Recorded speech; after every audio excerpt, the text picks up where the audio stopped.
and welcome to SAM online class. This is Dr. Subrat Kumar Mahanti. Friends, today we shall discuss about RNA splicing.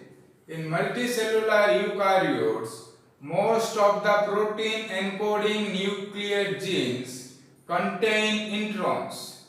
Introns are the non-coding sequences present in eukaryotic genes.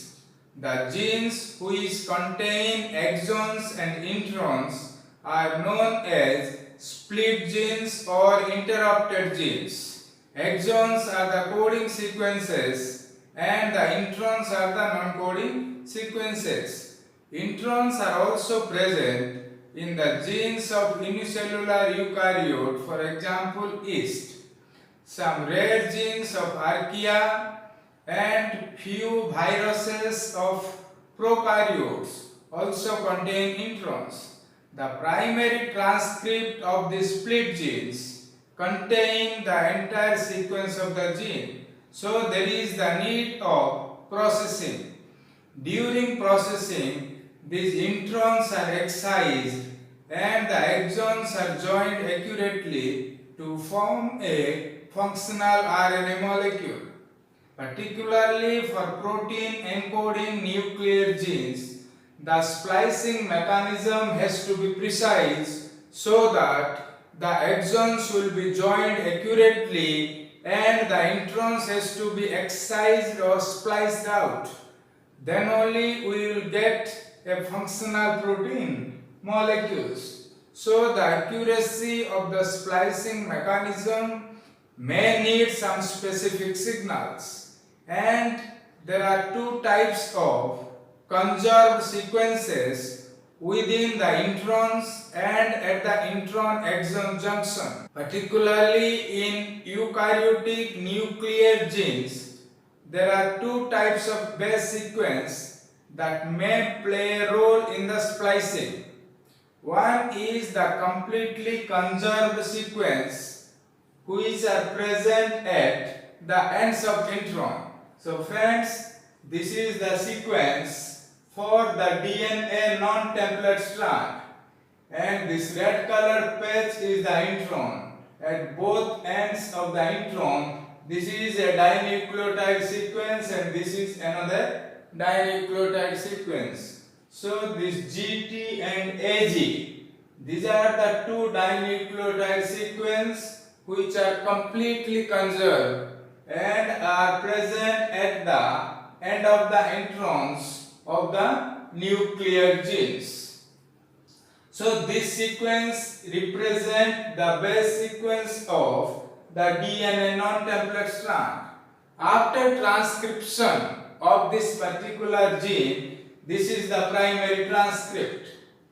This primary transcript is similar to this DNA non-template strand. Only difference is that in place of T, there will be uracil in RNA. So GT and AG are the two completely conserved sequences that may play a specific role in the process of RNA splicing. In addition to this, there are some short consensus sequences that are present at the exon-intron junction. This figure explains the consensus sequence that are present at the exon-intron junction. So here, these are the various nitrogenous base, and the numerical subscript indicate the percentage frequency of each consensus base. Here the number 100 indicate that this particular base is always present at this position, whereas here another number, that is 68. The numerical subscript 68 indicate that the percentage frequency of this adenine at this position is just 68%. So these are the two short consensus sequences that are present at the intron-exon junction. So friends, we shall discuss about the splicing of three types of RNA precursor. One is the splicing of tRNA precursor, other is splicing of rRNA precursor, third is the splicing of mRNA precursor. This figure explains processing. So during processing of different types of RNA, the introns are excised and the exons are joined accurately to form a functional RNA molecule. So this is a eukaryotic nuclear gene. So this is a double-stranded DNA molecule. This gene contains 3 exons and 2 introns. Introns are the non-coding sequence, exons are the coding sequence. By transcription, this gene is transcribed to form a primary transcript. This primary transcript is the immediate product of transcription. This is the primary transcript which contains 3 exons and 2 introns. So next step is RNA processing. During RNA processing, the introns are excised and the exons are joined accurately to form a functional mRNA.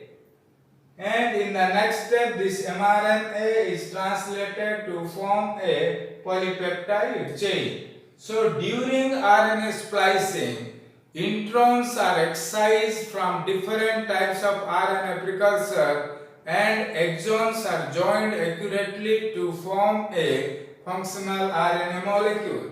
So there are 3 types of RNA precursor: tRNA precursor, rRNA precursor and mRNA precursor. In case of splicing of tRNA precursor, as in case of yeast, the splicing mechanism involves 2 different enzymes. One is nuclear membrane bound endonuclease.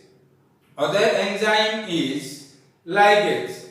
So in the first reaction step, the nuclear membrane bound specific splicing endonuclease make 2 precise cuts at the end of introns. After that, 2 half of the exons are joined to form a RNA product. Whereas in case of splicing of rRNA precursor, as in case of tetrahymena thermophylla, the splicing is self-splicing, or the splicing is autocatalytic splicing, in which there is no involvement of protein catalytic activity. So the splicing of rRNA precursor in tetrahymena thermophylla is catalyzed by the rRNA itself. There is no involvement of protein catalytic activity. There is no use of external source of energy. Whereas the precursor of mRNA, which is also known as pre-mRNA, is spliced with the help of RNA protein particle known as spliceosome. So friends, this is about RNA splicing. In next video, we shall discuss in detail about the splicing of tRNA precursor, rRNA precursor and mRNA precursor. For more updates, please subscribe Sam Online Class. Thank you very much.